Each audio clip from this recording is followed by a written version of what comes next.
SOT 32H1, refuto da reperdição.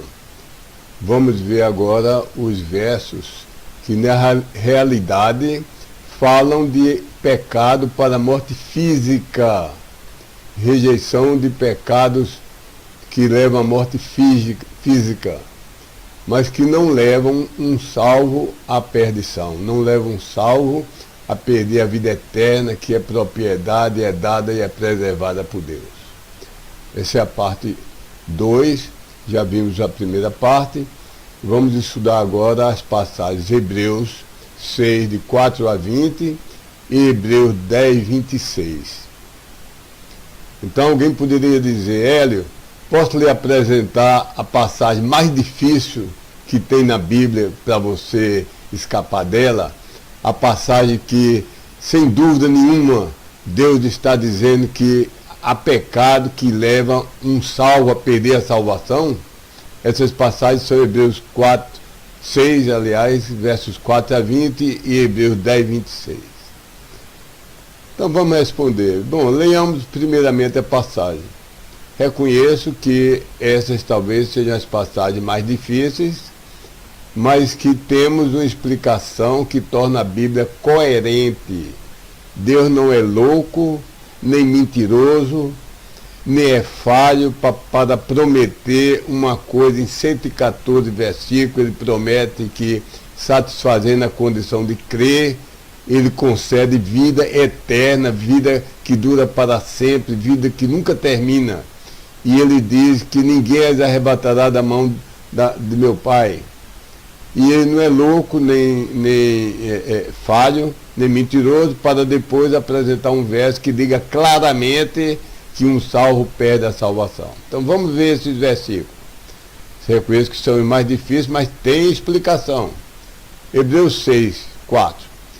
Porque é impossível há aquele já de exatamente uma vez por todas, havendo sido iluminados, e havendo eles provado o gosto do dom gratuito celestial, e participantes, havendo eles sido tornados da influência do Espírito Santo, e havendo, verso 5, e havendo eles provado o gosto da boa palavra de Deus e dos poderes do mundo que está vindo, versículo 6, e havendo eles caído para um lado, outra vez os renovar para arrependimento. Assim estariam eles novamente crucificando para a salvação de si mesmos o Filho de Deus e o expondo à vergonha pública.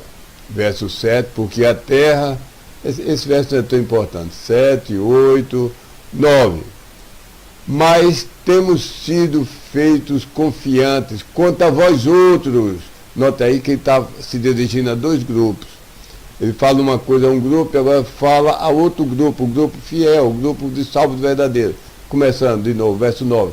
Mas temos sido feitos confiantes quanto a vós outros, ó amados, das coisas que são melhores e que estão acompanhando de perto a salvação, ainda que assim estamos falando. Então, esses são os versos mais importantes da passagem que você falou.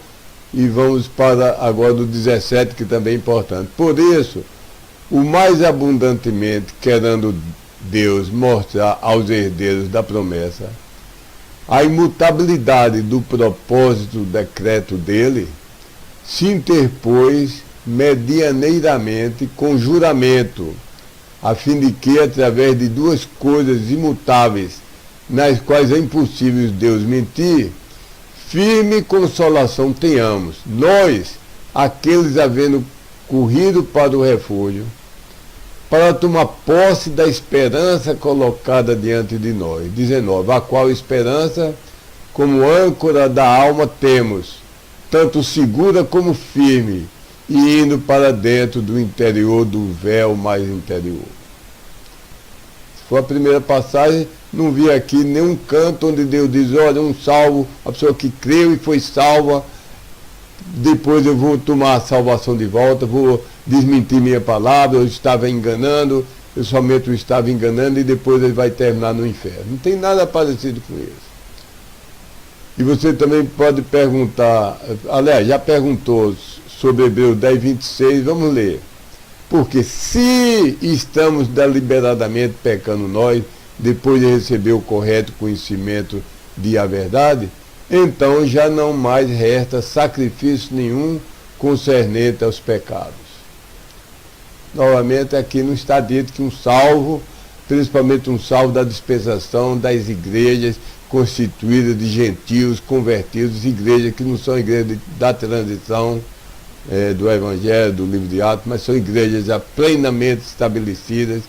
Aqui não há nada que diga que um salvo, a pessoa que creu, foi salva, foi submersa, foi fiel na igreja muito tempo, ou depois fraquejou, caiu num pecado da carne. Não tem nada dizendo que mesmo assim, ele fraquejando, ele perdeu a salvação. Vamos analisar cada um desses versos. Eu responderia começando a dizer: ó objetor, toma as explicações das primeiras passagens da parte 1. Nós estamos na parte 2 de SOT 32H1. Vá para a videoaula da primeira parte e toma as respostas e adapta-as para os versos de agora, e está tudo resolvido. Mas se você não tem a primeira parte, vou fazer um resumo. Não é certo que essa passagem, primeiro de tudo, foi dirigida a crentes de igrejas de gentios convertidos nessa dispensação. Por que não é certo?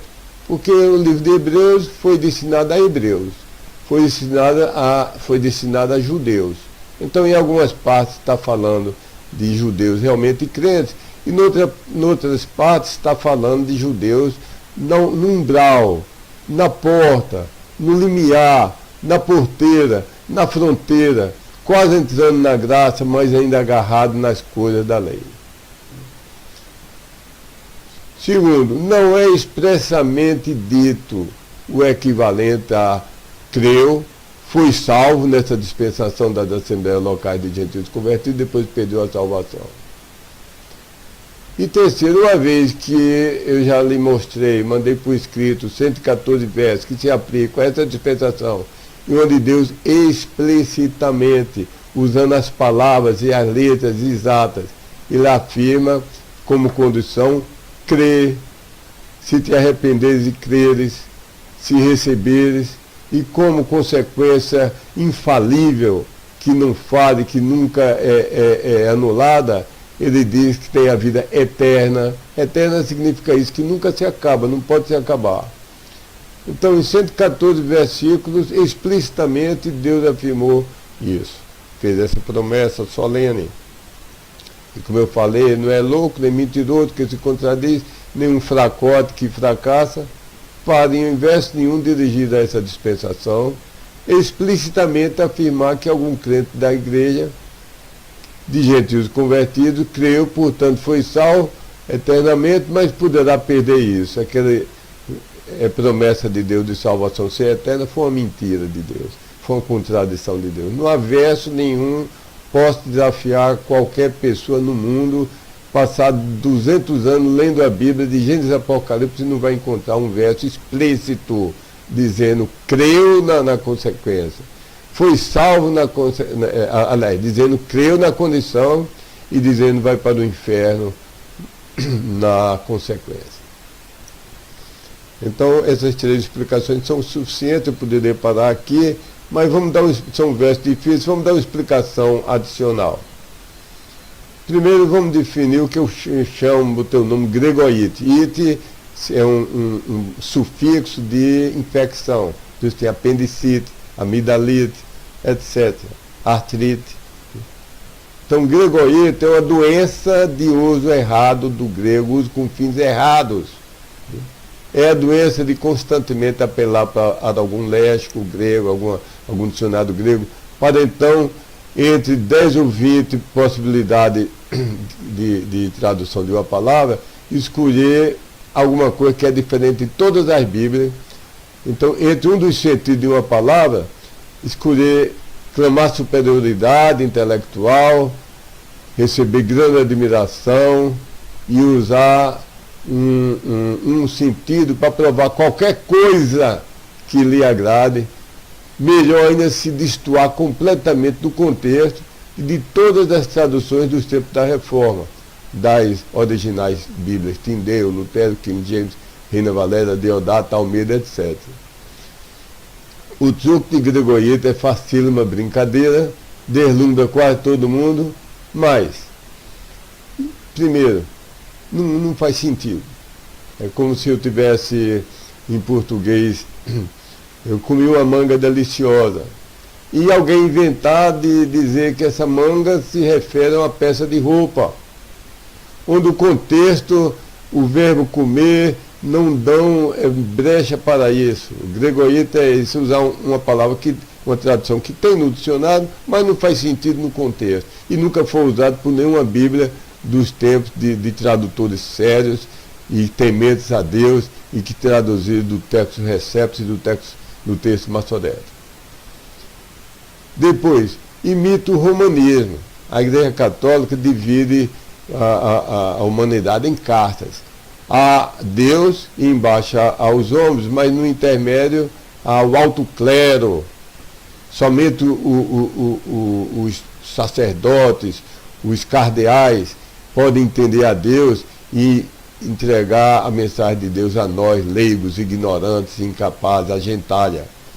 Então, para a Igreja Católica, nós temos de depender, nos curvar deslumbrados, submissos, como cachorrinho lambendo a bota dos donos, jamais ousando pensar em questionar a altíssima e inquestionável sabedoria dos eruditões do grego que estiverem em moda. Que faremos sem ele?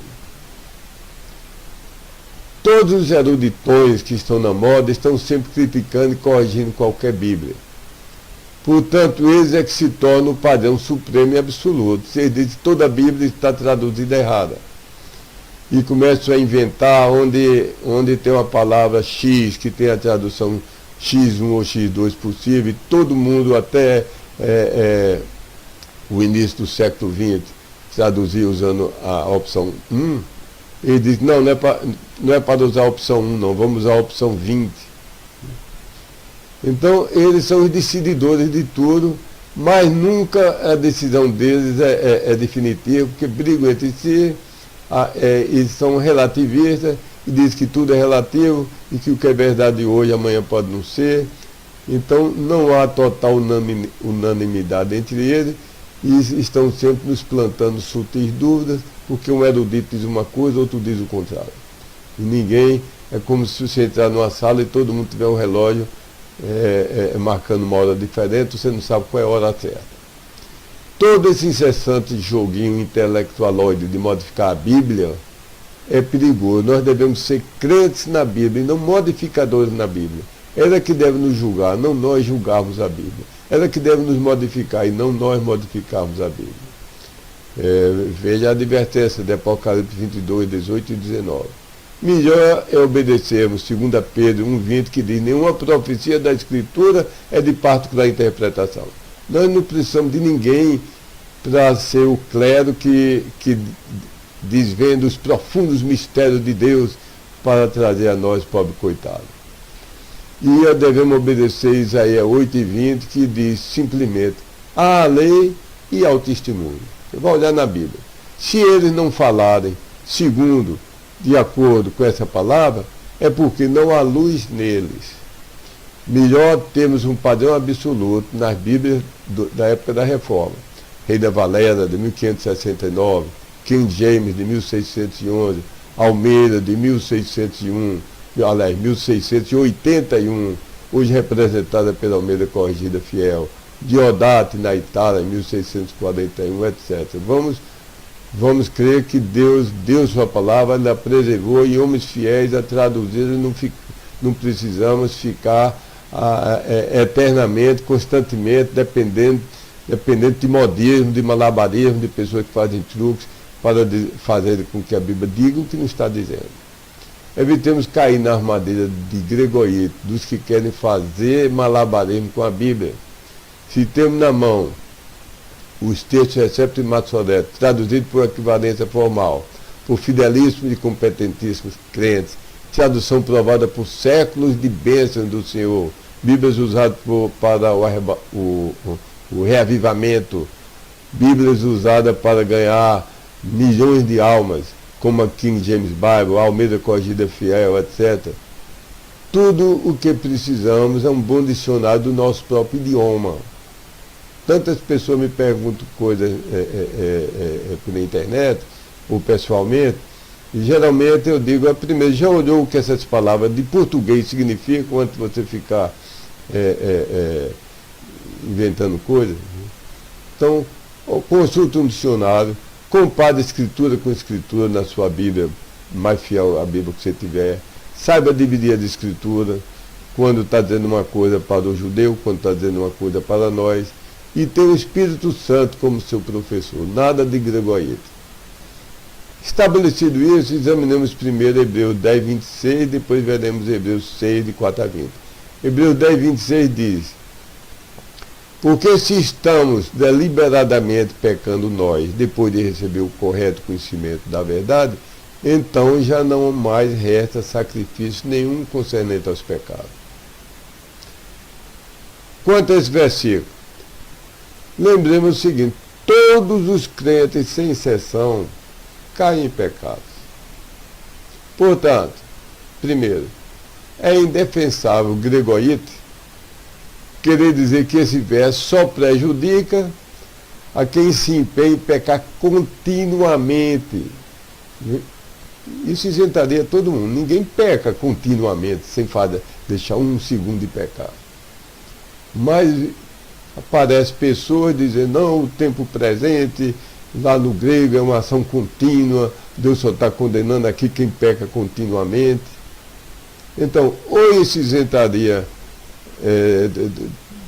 todos, porque todos pecam continuamente, ou eles querem dizer que são santos e nunca pecaram. Então, não faz sentido, a explicação não é essa. Segundo, é indefensável o truque de malandragem, de pilantragem, de mau caratismo. Querer dizer que esse verso só prejudica quem comete pecados mortais, grandões demais, tremendamente maiores que os meus.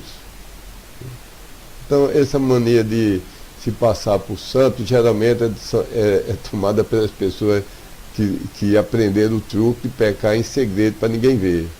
Mas as pessoas que eu tenho convivido, que mais bancam publicamente santarrões, muitas vezes eu descobri, falando com pessoas da família, com vizinhos, que são das pessoas mais pecaminosas do mundo. Já vi pastor desaconselho ao filho, ele fazia coisas erradas na bebida, na área de álcool, de sexo, e um filho adolescente, ele diz, faça como eu, quando eu quero fazer essas coisas, viagem vou fazer a mais de 100 km de distância. E aquilo indignou o filho, ver aquela hipocrisia do pai. Bom, A e B que eu falei, esses dois argumentos implicam que Hebreus 10, 26 se aplica a todos os tipos e graus e números de pecado. Portanto, há somente duas posições possíveis para explicar o verso. Posição 1, de Oliver Green e Frierkeson, que é do Liberty Baptist College, de Jerry Falwell, foi na década de 60 ou 70, era tido como se fosse uma referência do fundamentalismo da parte sul dos Estados Unidos. Hoje caiu tremendamente. Mas, enfim, esses dois homens ensinam que a passagem é hipotética, que os si das passagens de 10 a 26 e de 6, de verso 4 a verso 20, todos os si, não podem jamais ocorrer. E que se as condições pudessem ser verdadeiras, isso é, se existisse uma pessoa que professa crer biblicamente e ela pudesse perder sua salvação, então seria impossível de essa pessoa ser salva de novo. Portanto, é a conclusão dos autores, toda essa passagem, Hebreus 10, 26, Hebreus 6, de 4 a 20, foi escrita para o leitor ter a sequência seguridade, a segurança, a certeza, a garantia do que possui, de que tem a vida eterna e que não poderá ser tomada. Então, esse é o argumento dele. Se você quer seguir esse argumento, pode seguir, mas eu acho que erram, porque se é dito se estamos deliberadamente pecando nós, há uma implicação que isso é possível. Não foi dito, se fosse possível pecarmos voluntariamente, não foi dito assim. Quando eu digo a meu filho, olha, se você for à cidade hoje, por favor, traga isso para mim, eu estou supondo que possivelmente ele vai à cidade e até provavelmente vai. Eu não vou dizer, olha, se for possível você se multiplicar em 1000 pessoas diferentes, faça isso para mim, porque isso é impossível. Então eu não vou dizer uma coisa que é impossível. É dito, havendo caído para um lado. Nunca foi dito, se fosse possível que recaíssemos. É dito, aquele ao Filho de Deus havendo pisado. Nunca foi dito, se fosse possível que alguém pisasse o Filho de Deus. Portanto, a correta é a posição 2. Posição 2 é que a condição do se é possível. Isto é, Hebreus 6, de 4 a 6 e 10, 26, não tratam de algo que jamais poderia acontecer, mas sim de algo que, pelo menos em certas situações, de certas dispensações, pode realmente acontecer.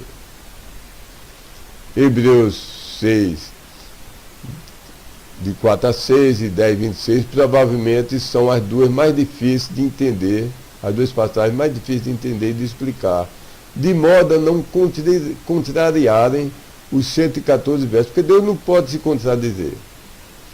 Então, são passagens realmente difíceis de explicar. São difíceis para os nossos acusadores, então serve trabalho a nós também explicar. Mas nós podemos explicar e os acusadores não podem explicar como é que eles estão introduzindo uma contradição e fazendo Deus de mentiroso, louco, eu dei uma palavra, mas não vou dizer. Então, se há 114 versos, onde claros e explícitos e irrefutáveis, que não há dúvida, não há ambiguidade, não há outras alternativas de entendimento, só tem uma alternativa de entendimento. Quando o carcereiro perguntou, senhores, que devo eu fazer para ser salvo? E a resposta, crê e serás salvo, tu e tua casa. Isso não há nenhuma dúvida, que quem crê é salvo. Quando Deus diz, na verdade te digo, se alguém ouve a minha palavra e crê naquele que me enviou, tem a vida eterna. Tem é no presente, é uma coisa definitiva. E eterno é algo que nunca pode ser tomado, destruído, anulado, nunca pode ser retomado, dura para sempre, nunca termina. Então você tem 114 versos explícitos, não são esses versos com,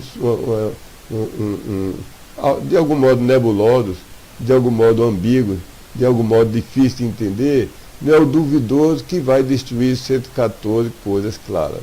Nós temos que explicar, entender as coisas duvidosas sob a luz das coisas claras, e não o contrário, tomar uma coisa duvidosa para destruir as coisas claras.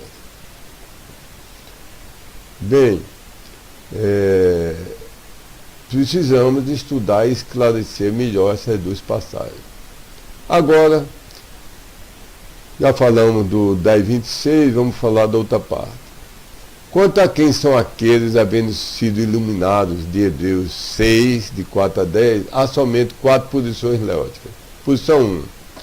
Posição 1. Na atual dispensação, genuínos salvos podem perder a salvação e nas demais dispensações também podem perder a salvação. É a posição arminiana. Então, são duas coisas, precisa de duas condições. Para refutarmos esse par ligado pela condição I, a gente chama conjunção, basta refutarmos a primeira das duas metades. Se é uma corrente que tem dois elos, você serrar um dos elos e destruir a corrente, ou o primeiro ou o segundo elo. Aqui vamos refutar a primeira das duas metades. E os 114 versos refutam. a posição de que na atual dispensação salvo pode perder a salvação. Isso é falso, porque nós vimos 114 versos que refutam isso. Posição 2. Na atual dispensação, os salvos genuínos não podem perder a salvação. Mas nas demais dispensações podem perder a salvação. Então há alguns ultradispensacionalistas que pensam assim. Eu não penso. Já provamos a primeira metade dessa conjunção I. Você tem um I, você diz alguma coisa e outra coisa. Então já provamos a primeira parte. Agora temos que desprovar a segunda. Porque você tem uma corrente com 2 elos, um não pode ser partido, que é verdade, já foi provado. Você tem que procurar ver se consegue partir o outro elo da corrente. E para desprovar, veja o artigo A salvação somente por obras e a parte da fé, e por uma mistura de fé e obras. Isso está no site Sola Escritura.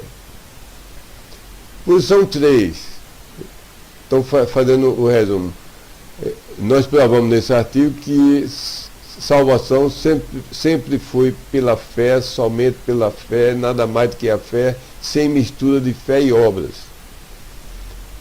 Então, nesse artigo você vai ver que não há perda de salvação quando a pessoa é salvo para sempre em todas as dispensações. Agora, aos professos, os falsos crentes, esses não vão ser salvos porque nunca foram salvos. Posição 3. Na atual dispensação, genuínos salvos podem perder a salvação. E nas demais não podem. Para refutar esse par ligado pela conjunção I, essa corrente de 2 elos, basta refutar uma primeira das 2 metades, e já fizemos isso na posição 1. Posição 4, que é a única correta e na qual vamos nos demorar.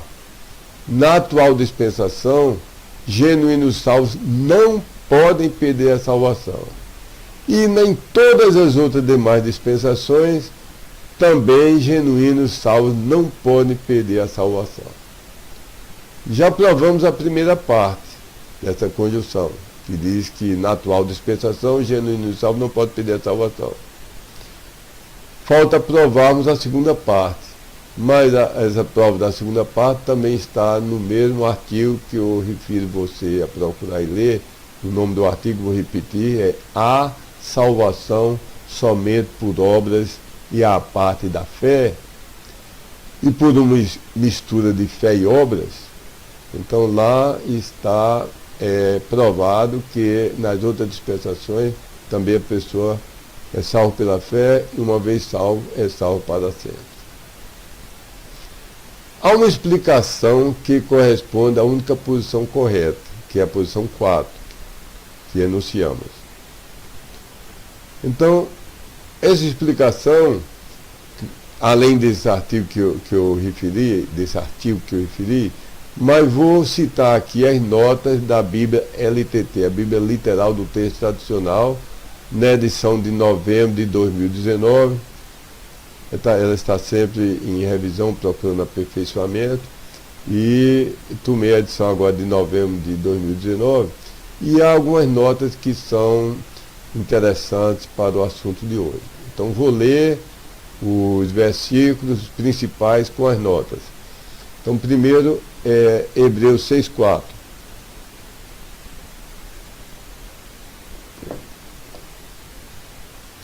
Porque é impossível. Aí eu vou fazer uma nota depois explicando. Porque é impossível. Há aqueles já de exatamente uma vez por todas, havendo sido iluminados, e havendo eles provado o gosto do dom gratuito celestial, aí vai ter uma nota 2 que eu vou explicar.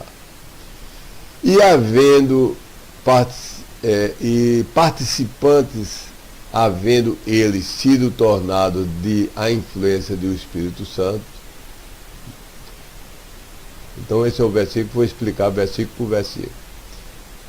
Primeiro, onde está falando aqui participantes, os próprios tradutores da King James, na margem, dizem que isso pode ser traduzido como acompanhadores ao lado. participante do Espírito Santo não é que tem um pedaço, uma fatia do Espírito Santo. Quando você participa de uma pizza, você corta em fatias e cada pessoa recebe um pedaço. Mas no Velho Testamento, sequer ninguém foi habitado pelo Espírito Santo, como nós crentes de hoje. Todo crente é habitado pelo Espírito Santo, é selado, tem um peão do Espírito Santo. No Velho Testamento, mesmo Moisés, mesmo Elias, mesmo Davi, mesmo Samuel, mesmo todos os maiores homens de Deus do Velho Testamento, o Espírito Santo somente vinha sobre eles, usava para uma determinada obra e depois saía deles. Somente nós é que temos, nós dessa dispensação da igreja local, é que temos o Espírito Santo habitando em nós. Nós somos o templo do Espírito Santo. Ele poder fazer um templo de diamantes, safiras, esmeraldas, do tamanho do universo, mas ele preferiu habitar nesse corpo tão insignificante do homem, de cada verdadeiro crente. É o templo do Espírito Santo, se é um verdadeiro crente. Mas no Velho Testamento não era assim. Então essa palavra participante, sabendo ele se tornado, não é um pedaço que cada um tinha do Espírito Santo, nem que cada um tinha todo o Espírito Santo habitando nele, porque isso não havia entre os judeus do Velho Testamento. E essa palavra, se for ver a etimologia dela em grego, pode significar alguém que é acompanhador e que vai seguindo ao lado. Então, voltando à explicação, coisa por coisa. Impossível. O errado em si é impossível. Vou explicar as expressões difíceis de todo esse verso. É impossível. Onde diz no início, é impossível àquele de exatamente uma vez por toda havendo sido iluminado. Então essa palavra é impossível. O errado ensino, mais amado e mais pregado pelos arminianos, isso é, pelos metodistas, anglicanos, episcopais, pentecostais, carismáticos, neopentecostais, adventistas do sétimo dia, testemunho de Jeová, mormons, etc. Faltou botar aqui os católicos romanos.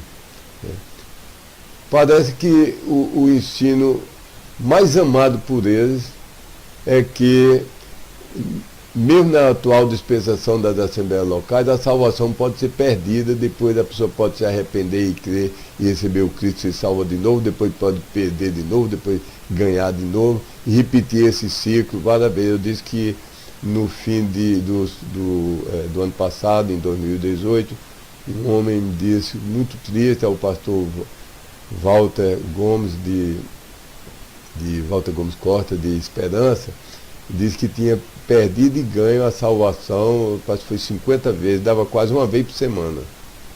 E foi repreendido pelo pastor, dizendo, oh, meu amigo, se você não perdeu nenhuma vez, porque você não tem a salvação. Você está confiando em alguma obra, em algum evitar acesso ao pecado, e cada vez que você cai naqueles pecados que você quer evitar e não consegue, você pensa que perdeu a salvação, você ainda não entendeu nada da salvação, que é pela fé, pela graça, é dom de Deus e uma verdade nunca mais é perdida. E evangelizou aquele homem, que era de uma igreja pentecostal, não sei o nome, não lembro do nome, já há muito tempo, talvez fosse um dos líderes daquela igreja, pelo tempo que ele estava lá, mas vivia atormentado, e se eu morrer no momento que eu perdi a salvação?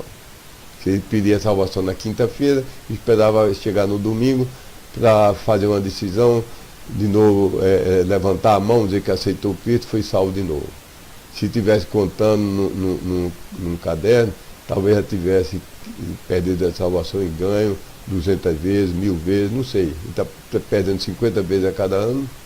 Se viver 50 anos de vida, depois que foi salvo, seria 2.500 vezes que ele perdeu a salvação e ganhou de novo. Por causa desse errado chamado amor, a esse errado ensino, os arminianos odeiam e ignoram as palavras é impossível. Eu quero destacar a palavra é impossível aqui.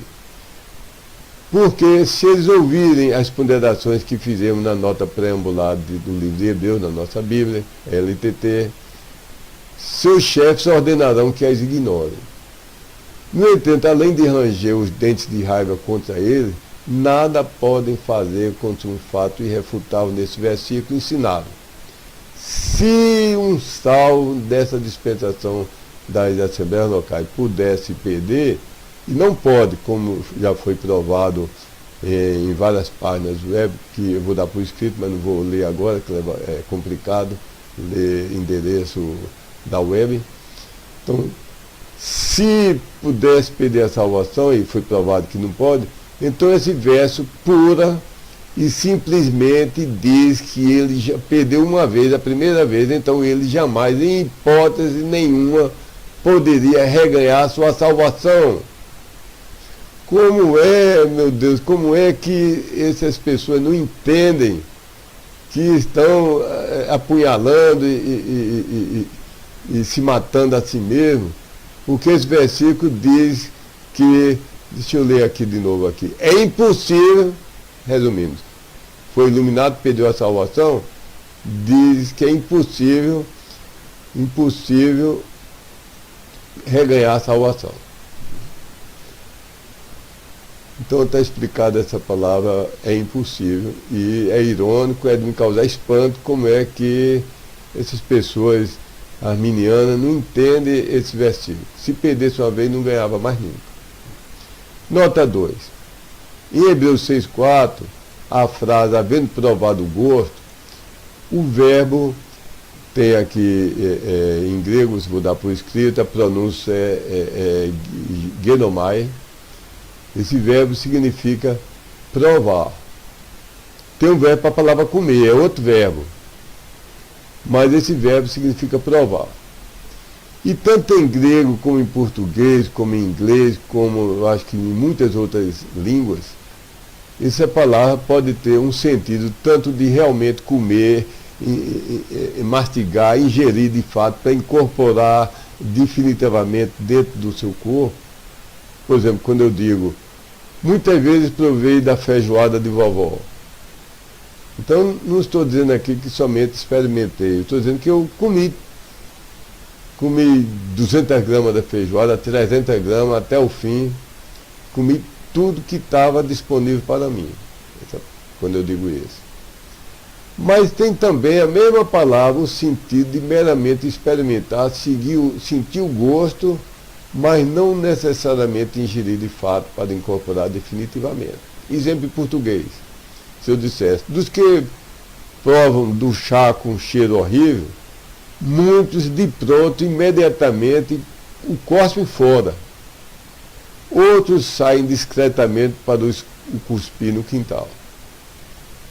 Então a mesma palavra provar, dá a ideia que eu coloquei no lábio, na pontinha da língua, no lábio, senti o gosto, achei ruim, joguei fora. Se ficasse acanhado de fazer isso na mesma hora, manteria na boca, e no momento que ninguém estivesse olhando, eu cuspiria fora. Então, a palavra provar pode ter o sentido de comer, pode ter o sentido somente de experimentar sem engolir. E isso é verdade também em inglês. Em Mateus 27:34, em inglês está dito, they gave him vinegar. Tudo. Eu esqueci essa palavra, nunca usei, não é do meu. Eu ensino, eu leio teologia e matemática, não uso essa palavra. É vinagre. They gave him vinegar to drink mingled with gall. Gall é fel. A vesícula biliar tem um líquido de gosto terrível. Se você vai tratar do animal, que a minha avó tratava naquele tempo, comprava a galinha já morta, o pato já morto, o peru já morto, era morto lá em casa, e mesmo o peixe, ela tinha cuidado de não, com a faca, quando estava abrindo, não ferir aquela vesícula, que é como uma bolha, porque se ferir e derramasse, perdia o animal todo, perdia o almoço, jogava fora, que tem um gosto horrível.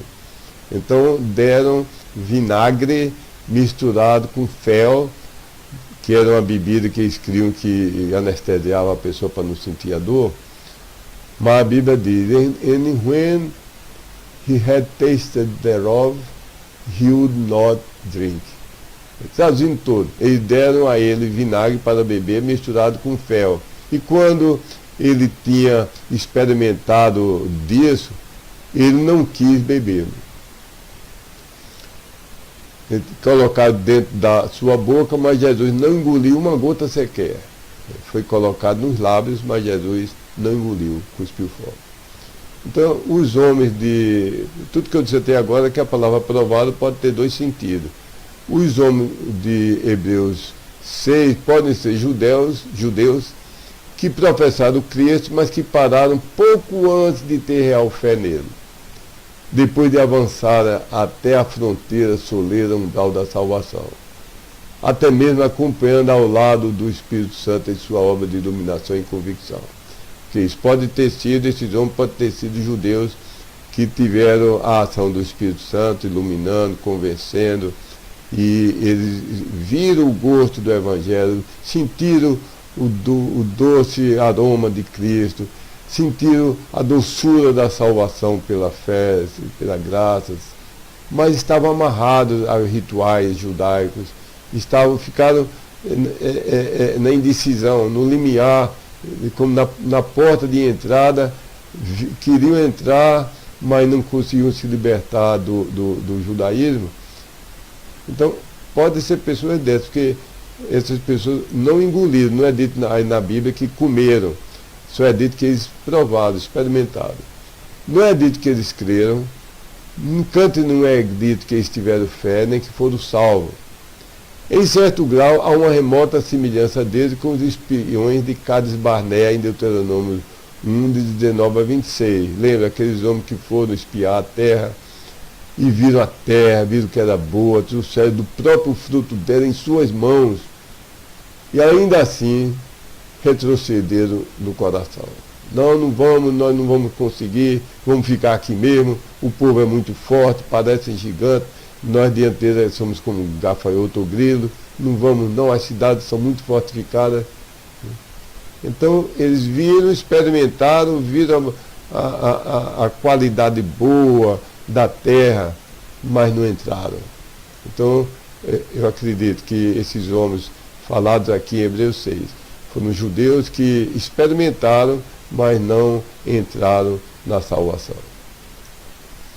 Mais detalhes na Bíblia anotada de Scofield, aí em inglês, ou então da Almeida Corrigida Fiel, porque tem umas aí que usam o nome Scofield, mas alteraram muito as notas dele.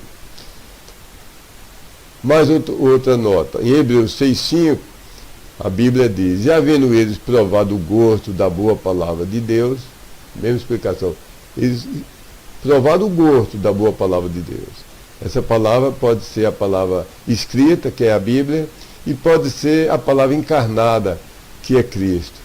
Mas provavelmente tem mais força que experimentar o gosto da palavra encarnada, o verbo de Deus, que é Cristo. Experimentaram os poderes do mundo que está vindo, mas não entraram. Verso 6 diz: e havendo eles caído para onde? Se eles fizeram tudo isso, experimentaram a doçura do Evangelho, o aroma de Cristo, mas seguiram acompanhando um certo tempo, pareciam crentes, cristãos convertidos um certo tempo, mas a Bíblia diz em verso 6, e havendo eles caído para um lado, então é impossível outra vez os renovar para arrependimento, assim estariam eles novamente crucificando para a salvação de si mesmos e o Filho de Deus, e o expondo à vergonha pública. Aqui tenho duas observações a fazer. Primeiro, uma observação muito abrangente. A conclusão sobre tudo isso, sobre Hebreus 6, de 4 a 6, e Hebreus 10, de 26 a 31, primeiro, nenhuma interpretação pode deixar de enfatizar a ressalva, a exceção feita, a isenção feita, a não aplicabilidade para os verdadeiros crentes da presente dispensação das assembleias locais. Que é o que eu estou dizendo. Nenhuma interpretação, adota a interpretação que quiser, mas faça uma coisa, reconheça que há uma ressalva. Ele está falando a um grupo de pouco, dizendo talvez que possa perder a salvação, talvez. Mas depois ele se volta e fala com os verdadeiros crentes, no versículo 9, e diz: mas quanto a vós, ó amados, temos sido feitos confiantes de coisas melhores e coisas acompanhando a salvação. No verso 18 ele usa a palavra firme consolação, e usa a palavra esperança, e usa a palavra âncora da alma. Nós temos uma âncora. A âncora é aquilo que prende o navio, vem a tempestade, vem o vento, vem o raio, e a âncora prende o navio. Então, nós temos a âncora da certeza da nossa salvação na promessa de Cristo, expressa em mais de 114 versículos, de forma explícita, de forma clara, de forma inegável, de forma inambígua, a não deixar nenhuma dúvida. E também o versículo usa a palavra segura e firme. Então, há dois grupos aqui. Às vezes o autor de Hebreus, que eu creio que o apóstolo Paulo estava falando aos judeus, que pareciam que professavam salvação, mas no fim voltaram: eu vou voltar para sacrificar cordeiro, vou voltar para guardar o sábado, vou voltar para aquela lei cerimonial, vou voltar para toda aquela coisa do judaísmo. E Deus está falando para esse grupo, onde diz: mas agora, para conta a vocês, nós esperamos coisas muito melhores, coisas que estão acompanhando a salvação, ou porque vocês têm a firme consolação, vocês têm a esperança que é fundamentada, a esperança que é certeza, tem uma âncora da alma que é segura e firme. Então, essa é uma conclusão. Outra conclusão: à luz de tudo isso que já provamos pela Bíblia, no artigo Provas da Imperdibilidade da Salvação, e em outras páginas web muito grandes para eu pronunciar aqui, ver na parte escrita, à luz de tudo isso, nada afeta o verdadeiro salvo da dispensação das assembleias locais quanto à segurança da salvação. Não estou dizendo que afeta as outras. Depois, algum dia a gente pode estudar a dispensação da inocência, como era na época de Adão, como era na época de Noé, como era na época dos juízes. Mas estamos mais interessados na nossa situação agora, de crentes das igrejas locais constituídas por gentios convertidos. Para esse eu afirmo, não estou negando para as outras, mas eu estou me concentrando aqui. Para nós, esses crentes, nada afeta o verdadeiro salvo. Ele pode perder galardões, pode deixar de ser usado por Deus, podia Deus ter planejado para ele que fosse um pastor, um missionário, e fez certas coisas, adulterou, traiu a esposa, casou de novo e vai sofrer consequências, não pode mais ser um diácono, não pode mais ser um pastor. A mão de Deus disciplina com força progressiva. Mas a salvação ele não pede. Deixar de ser filho é uma coisa impossível. Ele nos fez filhos dele, filhos adotados pelo poder do sangue de Cristo. E esse sangue é poderoso. Quem foi adotado via o sangue de Cristo jamais é desadotado. Não existe desadoção. Nada afeta. Então, Hebreus 6, de 4 a 6 e 10, 26 a 31, se referem a Pedro de forma literal e direta. Eu creio na Bíblia literalmente e diretamente, mas aqui se aplica de forma literal aos israelitas e gentios, prosélitos, que maravilhado, ainda em corpos terrestres, conviveram com, aprenderam de e foram prestados serviço pelo Cristo em pessoa, corporalmente, e pelos seus 13 apóstolos e 70 discípulos.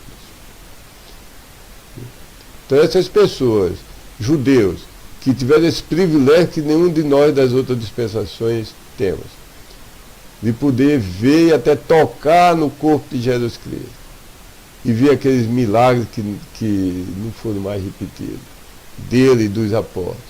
Mas finalmente, definitivamente, seguiram o exemplo de Judas. Está muito bonito, eles disseram: mas eu vou voltar para o judaísmo. Eu vou rejeitar.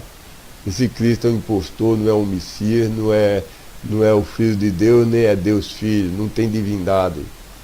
E eu vou voltar ao judaísmo. a confiar nas obras, a fazer sacrifícios e fazer todos aqueles rituais. Então, essa passagem se refere a esses judeus. Por exemplo, os milagreiros de Mateus 7, 21 a 27, onde diz: Senhor, e por que não nos deixa entrar? Não fizemos milagres e maravilhas, etc. E Cristo diz: nunca vos conheci. E são os judeus que viram e conviveram com Cristo, no fim rejeitaram, não creram de verdade.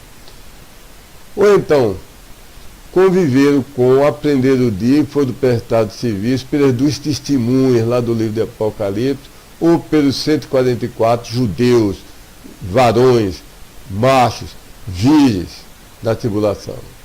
Mas depois de tudo isso, pediram para pôr a marca do anticristo. Ou então os judeus do prosélitos que conviveram com, aprenderam o dia e foram prestados serviço pelos salvos, já com corpos glorificados no milênio, mas terminaram se alinhando com o diabo na revolta final contra Deus. A Bíblia diz que durante os 1000 anos, no início só entram salvos. Mas os salvos com corpos terrestres, nós não vamos mais reproduzir. Teremos sido arrebatados, voltaremos à terra voltaremos com o nosso Salvador, o Rei Jesus Cristo, e reinaremos para Ele e com Ele. Mas haverá uma humanidade que será salva, de judeus convertidos, de gentios que acolheram, onde Jesus diz: vinde bendito de meu Pai, porque tive fome, me deste de comer, tive sede, me deste de beber, etc. São os gentios que se converteram na época da tribulação e ampararam os judeus, talvez os 144 mil, quando perderam a imortalidade, eles ampararam em casa, com risco de suas vidas, talvez foram presos, estavam sendo torturados, mas não tinham morrido ainda. Então, quando Cristo voltar, derrotar o anticristo e seus exércitos, e todos os ímpios forem retirados e lançados no inferno, só vão ficar os salvos. Então esses salvos vão povoar a terra novamente e vão ter corpos terrestres. Mas os filhos e os filhos dos filhos e os filhos dos filhos dos filhos deles, não é garantido que vão ser salvos. Então, muitos que vão viver no milênio vão professar crer em Deus, confessar crer em Cristo, mas com o coração revoltoso. Quando aparece Satanás, muitos vão seguir. Então, essa passagem também se refere a esses três grupos, né? Os judeus da época de Cristo, que fingiram salvação, mas não tinham salvação. Os judeus da época dos apóstolos, que fingiram salvação e não tinham. E os judeus e os convertidos da tribulação, que fingiram salvação, mas não tinham salvação, e vamos botar a marca da besta. Ou o terceiro grupo, os que viviam no milênio, os pais e avós eram crentes, mas eles eram exteriormente, não blasfemavam de Deus, porque poderiam ser mortos imediatamente, não faziam assassinato porque poderiam ser mortos antes de cometer o assassinato, mas interiormente eles diziam: se eu voltasse àquele tempo onde havia prostituição, havia bebida farta e abundante, se voltasse àquele tempo. Quando Satanás sai da sua corrente, em pouco tempo ele conquista esses corações revoltosos. Então esses não vão ter salvação. Note que todas essas pessoas desses três grupos provaram o gosto do dom celestial, provaram as virtudes do século futuro, que é o milênio, não é a dispensação das assembleias locais, alegaram conversão, se tornaram acompanhantes ao lado do Espírito Santo, mas não ajuntaram obediência e perseverança à fé professada. Hoje nós somos salvos só pela fé sem obras. Nem precisamos obras comprobatórias da nossa fé. Mas em outras dispensações, Deus, na sua soberania, exige que haja obras que comprovem a fé. A salvação é pela fé. Mas um gentil que dissesse: olha, eu não me circuncido, eu não adoro a Deus, eu não vou ao templo, eu não faço oferta a Deus, eu blasfemo de Deus. Esse judeu não tem salvação possível para ele. O crente de hoje, sob tortura, pode até fazer tudo isso, mas não perde a salvação. O das outras dispensações, se fizer, é porque nunca foi salvo. Note também que nenhum dos casos é na presente dispensação das assembleias locais plenas, porque as igrejas do livro de Mateus a Atos e de Hebreus a Judas eram assembleias de transição, eram igrejas de transição, com mistura de alguns poucos gentios e a maioria de judeus, parte deles realmente convertida, a maior parte apenas num grau da salvação e vacilando entre a graça e a lei, e depois retrocedendo para a lei. Na dispensação das assembleias plenas, da assembleia majoritariamente de gentios convertidos, a salvação é só pela fé, sem necessidade de obra comprobatória, é preservada por Deus, de modo que não podemos fazer que a faça ser perdida. Nada podemos fazer que faça a salvação ser perdida agora nessa dispensação. Nas outras dispensações, particularmente na da lei e na 70ª semana de Daniel, a tribulação, a salvação é somente pela fé. Mas a fé tem que ser uma fé tal que seja comprovada por obras apropriadas. Consequentemente, a passagem também se aplica ao período de 7 anos de tribulação que começará após o arrebatamento do verdadeiro crente para fora de suas igrejas locais.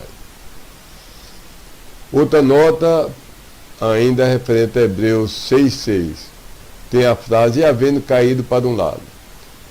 Quanto ao Velho Testamento, os versos 1 a 20 se referem aos israelitas proibidos de gozar da bênção física na Canaã física. O que é esse cair de lado? Se a gente vir no Velho Testamento, são aqueles espias que foram, entraram lá, viram, gozaram da abundância da terra, da riqueza, da bondade da terra, mas depois se acovardaram, não quiseram ir e convenceram a população toda de Israel, as esposas, os filhos, tanto que aquela geração teve que perecer no deserto. Somente entraram na terra prometida, daquela primeira geração que era adulta, somente entraram Josué e Caleb, porque todo o resto do país, a não ser as criancinhas ainda sem entendimento, mas os adultos, os homens, as mulheres, todos tinham caído nisso. Então, havendo caído para um lado, se refere a perderem a bênção física, da Canaã física. Quanto aos recebedores dessa epístola de Hebreus, note que eram judeus, e veja a nota do preâmbulo do livro de Hebreus, antes do verso 1 do capítulo 1 de Hebreus, eram judeus no período de transição diante da diáspora, que a igreja já havia, desde o dia que Cristo andava, era uma igreja itinerante, que andava com Cristo, era uma igreja porque tinha todas as características de uma igreja.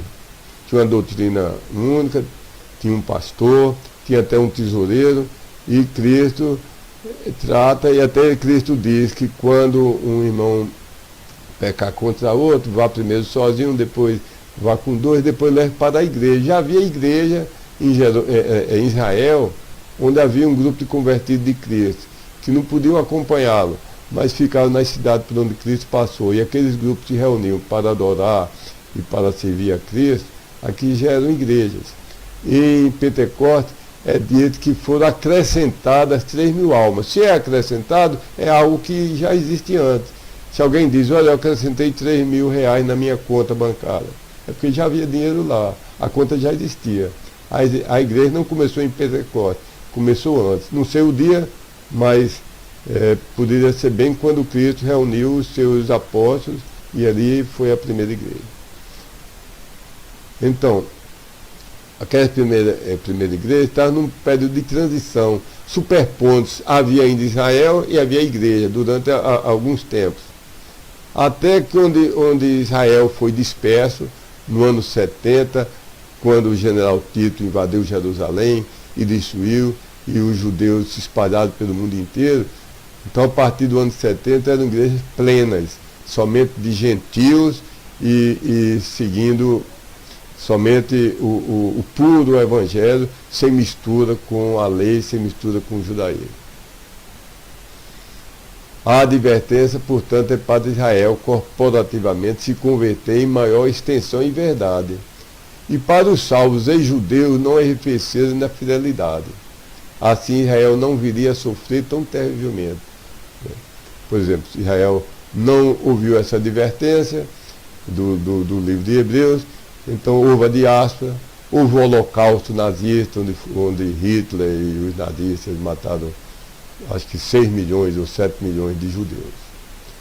Resumo, abrangendo mais do que o livro de Hebreus, abrangendo toda a Bíblia. Sim, sempre, em todas as dispensações e transições de julgamento, entre elas, todas as 7 dispensações, se você quiser contar como 7, e os 6 períodos de intervalo entre um e outro, primeiro, todo homem é sempre pecador e totalmente incapaz de sempre agradar a Deus por obra. Segundo, há um só plano de salvação para todas as dispensações, só um plano, não tem um plano de salvação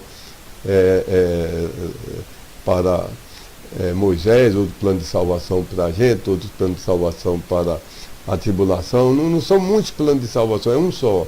A salvação é toda e somente pela graça através da fé, a fé verdadeira, no verdadeiro Salvador, de acordo com a revelação escrita. No Velho Testamento, eles escreviam no Cristo que havia de vir. Nós cremos, olhando para trás, no Cristo que já veio e mora no nosso coração. Mas sempre a fé, mesmo que no Velho Testamento não soubesse o nome, mas criam na promessa que Deus deu a Adão e Eva, que viria da semente dela, viria quem iria esmagar a serpente. Então Adão foi salvo olhando para Cristo sem saber o nome, Eva foi salva olhando para Cristo sem saber o nome, Abel foi salvo olhando para Cristo sem saber o nome. Sempre a salvação foi pela fé, somente pela fé, a fé verdadeira, depositada no verdadeiro Salvador, o Messias prometido na Bíblia, e fé em toda e cada palavra da Bíblia. Olhar a Bíblia, abrir e dizer o que estiver dito aqui, eu creio literalmente do jeito que está.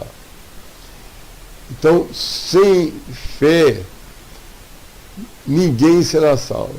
E 1 milímetro mais do que fé não é necessário, nem é de nenhuma ajuda para a sua salvação ou para a preservação dela. Repito, o homem sempre foi salvo total e somente pela graça de Deus, total e somente através da fé. Nunca houve, nem há, nem haverá nenhuma outra maneira de ser salvo. Acho que é o terceiro ponto. Minha mente, desculpe, eu me empolgo e não conto direito. A única diferença entre a salvação na presente dispensação das assembleias locais e a salvação nas demais dispensações, e também nas transições entre as demais dispensações, são 7 dispensações, se quiser contar assim, e existem 6 intervalos, 6 transições entre elas. A única diferença entre a salvação na presente dispensação e nas outras é que Deus não se determinou para a presente dispensação, ele não se determinou a sempre para benefício de despertar fé nos outros homens, dá uma comprovação, uma demonstração, uma evidência, uma expressão, uma aprovação em algum teste da genuinidade da fé e salvação de cada um que ele elegeu. Nas outras dispensações, Deus se determinou a dar tal comprovação, apesar do fato de que esse eleito não é perfeito, não consegue sempre guardar toda a lei de Deus e toda a glória de Deus, e o homem não tem nem 1 milímetro de motivo para se gabar na eternidade. Então, Deus via no Velho Testamento, vamos ver o caso de Caim e de Abel. Deus deve ter ensinado, quando Deus recusou as roupas de folha de figueira que Adão e Eva cozeram para si mesmo. Figueira é o símbolo de boas obras, Deus rejeitou. E Deus fez roupas com pele de animais, que eu creio que foi de um cordeiro. E Deus ensinou coisas que não estão escritas, mas Adão e Eva ensinaram a seus filhos a fazerem sacrifícios, porque eles entenderam e fizeram sacrifício, fazer sacrifício de um cordeiro. Não foi de tatu, de peba, de macaco, foi de um cordeiro. E Abel foi obediente e demonstrou a sua fé, que é a sua fé. Ele não foi salvo pelas obras, mas ele demonstrou a sua fé verdadeira fazendo o sacrifício do mesmo modo que Deus ordenou. Já Caim podia até dizer, eu sou salvo, eu sou crente, mas ele diz, vou fazer o contrário que Deus disse. Deus disse, maldita é a terra por causa do pecado de vocês, eu vou... E Deus disse também que vocês vão ganhar o pão pelo suor do seu rosto, trabalhando e pingando o suor. Eu vou afrontar Deus. Eu vou fazer um sacrifício do fruto da terra, de vegetais, não de uma ovelha que ia passando pelos campos e Abel pegou e matou aquele, não teve trabalho nenhum. E levou um sacrifício bom, grande, um carroção dos melhores legumes, mas Deus rejeitou. Então, as obras, Deus exigia obras como comprovação de fé, para benefício dos outros verem e saberem que ele é um verdadeiro crente. E eu quero ter a fé que ele tem. Me conte como é que eu posso ser salvo. Hoje, nessa dispensação, na soberania de Deus, nem essa prova. Alguém poderia dizer, não, mas se diz que creu, mas recusou o batismo, não é salvo. Onde é que está dito isso? E aquele ladrão na cruz não foi batizado. Você pede galardão, você é desobediente, mas você não... A promessa de salvação independe do grau de obediência. O desobediente ele pode perder posições, confiança, honra, prêmio, galardões, mas não deixa de ser filho.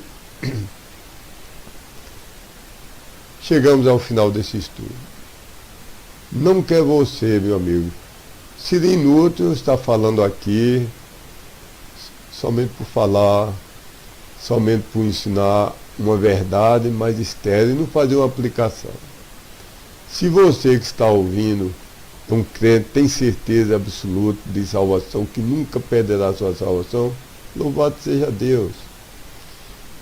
Se você se ira contra essa doutrina, porque ainda ensinaram a se irar contra ela, e você tem ouvido essas videoaulas, e agora Deus começa a tocar no seu coração, não quer você se humilhar, se arrepender, pedir perdão a Deus por nunca ter crido nesses 114 versos, e não quer você agora depositar sua fé nos 114 versos, fé em Cristo, mas fé baseada nos 114 versos, que ele é um Salvador, que dá a salvação, e não fracassa, e não mente, e não toma nunca.